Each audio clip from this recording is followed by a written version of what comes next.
साहेब नमस्कार दोस्तों, मैं दीपक त्यागी आप सब लोगों का स्वागत करता हूं अपने एक्यूप्रेशर यूट्यूब चैनल पर। आज की इस वीडियो में हम बात करेंगे दो ऑर्गन के बारे में जो बहुत ही महत्वपूर्ण है, स्टमक और स्प्लीन, अमाशय और पलीहा। पहले हमने लिवर और गॉल ब्लैडर का उपचार आपको बता दिया था। आज हम बात करेंगे स्प्लीन और स्टमक के बारे में। आपको इन दो ऑर्गन से संबंधित कोई प्रॉब्लम है या नहीं है, आप इस पर उपचार कर सकते हैं और अपने स्टमक और स्प्लीन को स्वस्थ रख करके आने वाली बहुत सी बीमारियों से आप बच सकते हैं। क्योंकि आइए जानते हैं क्या कार्य करते हैं स्टमक और स्प्लीन। तो आपने देखा होगा जिन लोगों को सुबह उठते ही या दिन में थकान फील होती है, उनकी बॉडी में ऊर्जा की कमी हो जाती है, ठीक है ना। तो ऊर्जा की कमी की पूर्ति बॉडी में कौन करता है? स्टमक और स्प्लीन। कैसे करता है? हमारे पास दो एनर्जी होती है, ऊर्जा बोला जाता है जिसको।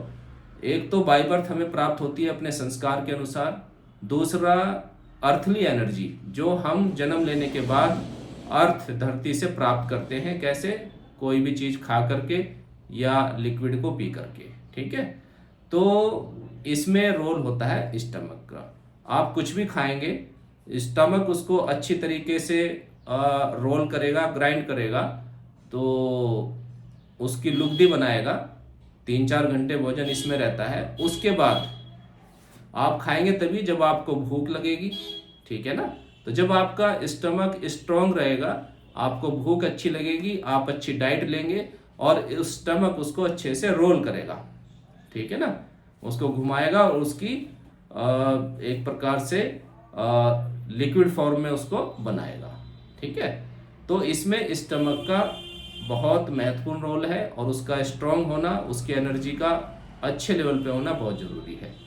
और भोजन को ऊपर से नीचे की तरफ ले जाना भी किसका कार्य होता है? स्टमक का, ठीक है। अगर ये उस कार्य को नहीं करेगा तो हमें डकारें आने लगेंगी, है ना, उबकाई आने लगेगी, पेट भरा भरा रहेगा, ये प्रॉब्लम हो सकती है।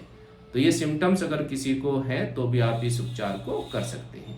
इसके बाद जो भोजन है वहां से वो स्प्लीन के पास जाता है। स्प्लीन उस फूड से फूड की बनाती है। की मीन्स की कहिए, प्राण कहिए, ऊर्जा कहिए। तो स्प्लीन उससे फूड की बनाता है, ठीक है ना, जो हमारी बॉडी को चलाने में काम आती है। हमारी बॉडी के मूवमेंट को, हमारी बॉडी के जो भी फंक्शन है वो सब की के द्वारा ही, ऊर्जा के द्वारा ही होते हैं, ठीक है। तो किसी की बॉडी में अगर थकान है तो उसमें क्या होता है कि वो की ऊर्जा की कमी हो जाती है।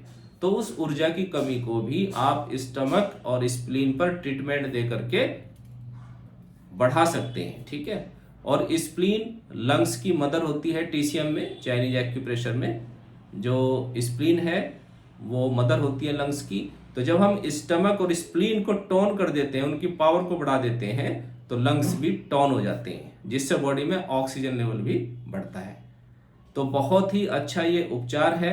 आपकी बॉडी में थकान रहती है, डाइजेशन से संबंधित कोई भी प्रॉब्लम है, या आपको लगता है कि स्टमक और स्प्लीन से संबंधित आपको कोई प्रॉब्लम हो रही है, या वैसे भी प्रिवेंशन के तौर पे इनको स्वस्थ रखना चाहते हैं और रखना भी चाहिए, तो आप इस उपचार को कर सकते हैं घर पर भी बैठ करके बड़े आराम से। आइए जानते हैं पॉइंट की लोकेशन और कैसे इस पर उपचार करना है। बहुत ही आसान तरीके से मैंने सोचा है कि सभी ऑर्गन्स की वीडियोस आपके लिए रेडी करूंगा। तो लेफ्ट हैंड में ये स्टमक का एरिया है, ठीक है ना, और ये स्प्लीन का एरिया है। सुजोग कॉरेस्पॉन्डेंस पे हम जाएंगे। ये मेन कॉरेस्पॉन्डेंस है, ये स्टमक और ये स्प्लीन, ठीक है। लोकेशन आपकी सही होनी चाहिए। चार्ट में भी आप देख सकते हैं। ये इंडेक्स फिंगर में हम जाएंगे इंसेक्ट कॉरेस्पॉन्डेंस पर, तो बीच में ये स्टमक और स्प्लीन, और मिनी कॉरेस्पॉन्डेंस पर भी हम ट्रीटमेंट देंगे। तो ये सेंटर में स्टमक और उसके साइड में स्प्लीन का पॉइंट है, ठीक है। तो सबसे पहले हम इनको कवर करेंगे। हम लेंगे मटर का दाना। मेन कॉरेस्पॉन्डेंस पर हम स्टमक एरिया को कवर करेंगे 3 मटर के दाने लगा करके। इस तरीके से टेप पर चिपकाएंगे और जो स्टमक एरिया है इसको हम अच्छे से कवर कर लेंगे।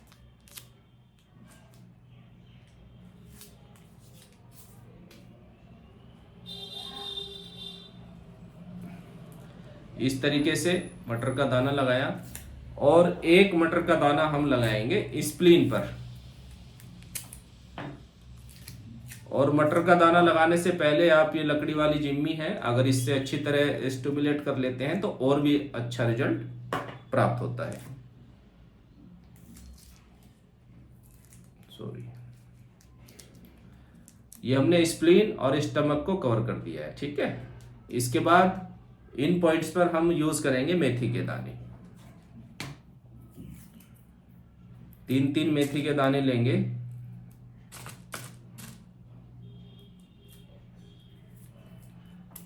दो दाने भी काम कर सकते हैं क्योंकि छोटे पॉइंट हैं।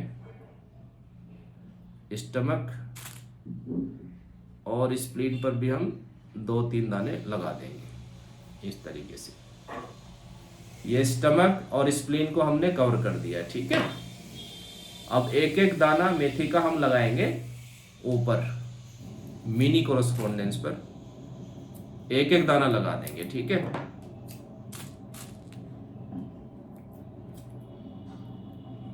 बराबर बराबर 2 दाने रखेंगे और इसको कवर कर लेंगे इस तरीके से। ठीक है, और इन पर आप प्रेशर डालते रहेंगे हर आधे घंटे में, जैसे भी आपको टाइम मिले।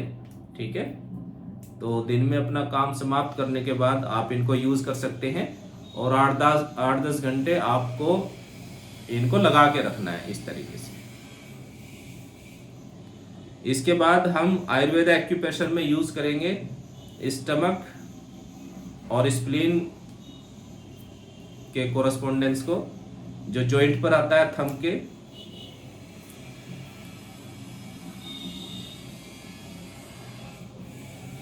बोथ थंब बोथ जॉइंट, ये स्टमक और स्प्लीन को कंट्रोल करते हैं। बहुत ही अच्छा इसका उपचार माना जाता है। और आप देखेंगे जैसे इन पॉइंट को आप यूज करेंगे फर्स्ट डे से ही आपकी बॉडी में चेंज आने लगता है। जो वीकनेस आपकी बॉडी में ऊर्जा की कमी से हो रही थी, आपका हीमोग्लोबिन कम है, उसकी वजह से थकान हो रही है, तो थकान में तो ये पॉइंट बहुत ही अच्छा काम करते हैं, क्योंकि पॉइंट्स हम पेशेंट को ये अप्लाई करते रहते हैं और जो पॉइंट यूज करते हैं वही आप लोगों को बताए जाते हैं। तो बोथ थंब बोथ जॉइंट, आपने इन पॉइंट को भी यूज करना है। इनको प्रेशर डालते रहेंगे और ट्विस्ट भी करते रहेंगे। ठीक है, इसमें स्टमक और स्प्लीन भी आ जाता है और राइट थंब के बाद जॉइंट पे ये हमारी नाभि चक्र को भी कंट्रोल करता है, तो वो भी सेंटर में आ जाती है। अब हम बात करेंगे जी क्लेफ्ट पॉइंट की, स्टमक और स्प्लीन के टीसीएम में, वो भी हमें यूज करना है। हमने सुजोग को यूज किया, आयुर्वेद एक्यूप्रेशर में बोथ जॉइंट को हमने यूज किया और थंब के जॉइंट को। अब हम टीसीएम में यूज करेंगे जी क्लेफ्ट पॉइंट। ये ट्रीटमेंट हमने जो बोथ थंब में यूज करना है और ये लेफ्ट हैंड में सुजोग वाला आयुर्वेद वाले पॉइंट दोनों ही हाथों में, दोनों जॉइंट पर, और जो टीसीएम पॉइंट है वो भी दोनों ही हाथों में यूज करने हैं हमें। ये पॉइंट की लोकेशन जी cleft point, organ source point, ये स्प्लीन का 3 नंबर पॉइंट है, ये स्प्लीन का 8 नंबर पॉइंट है, इधर 9 आता है, उससे थोड़ा ऊपर 8 आप चार्ट में देख सकते हैं। और ये स्टमक का 42 नंबर पॉइंट है, उसका ऑर्गन सोर्स पॉइंट है, और स्टमक 34 पॉइंट, ये उसका जी क्लेफ्ट पॉइंट है। ठीक है, दोनों ही हाथों में हमें इन पॉइंट को यूज करना है। ये स्प्लीन के दोनों पॉइंट हो गए और ये स्टमक के पॉइंट हो गए दोनों। ठीक है, ऑर्गन सोर्स पॉइंट स्टमक 42 और स्टमक 34, ये है जी क्लेफ्ट पॉइंट स्टमक का। तो स्टमक और स्प्लीन से संबंधित कोई भी प्रॉब्लम है, उनको ठीक करने के लिए हम ट्रीटमेंट देते हैं। मेथी का दाना लगाएंगे स्टमक के ऑर्गन सोर्स पॉइंट पर और उसके जी क्लेफ्ट पॉइंट पर। ठीक है,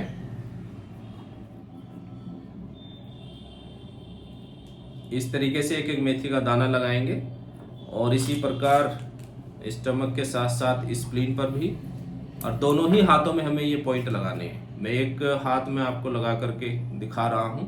ये स्प्लीन 3 है, ये स्प्लीन 8 नंबर पॉइंट है। ये उपचार हो जाता है आपका स्प्लीन का और स्टमक का। इतना जबरदस्त उपचार है कि आप इसको यूज करें। आपकी गैस्ट्रिक हो, एसिडिटी हो और डाइजेशन की कोई भी प्रॉब्लम हो, कॉन्स्टिपेशन में भी ये आपकी हेल्प करेंगे, है ना। तो इतने अच्छे पॉइंट हैं, आप इनको यूज करिए और फीडबैक अवश्य दीजिए, ठीक है। और अगर आप इस थेरेपी को सीखना चाहते हैं, इस प्रोफेशन में आना चाहते हैं या अपने फैमिली के लिए भी आप सीखना चाहते हैं, तो आप हमारे से संपर्क कर सकते हैं, ठीक है। इस ट्रीटमेंट को जरूर आप उपचार करें, इस ट्रीटमेंट को अपने घर में जरूर यूज करें, क्योंकि स्टमक और स्प्लीन अगर स्ट्रांग रहेंगे तो हम काफ़ी सैकड़ों आने वाली बीमारियों से बच सकते हैं, ठीक है दोस्तों। नेक्स्ट वीडियो में फिर मिलेंगे नई नॉलेज के साथ। तब तक के लिए नमस्कार, सत साहिब।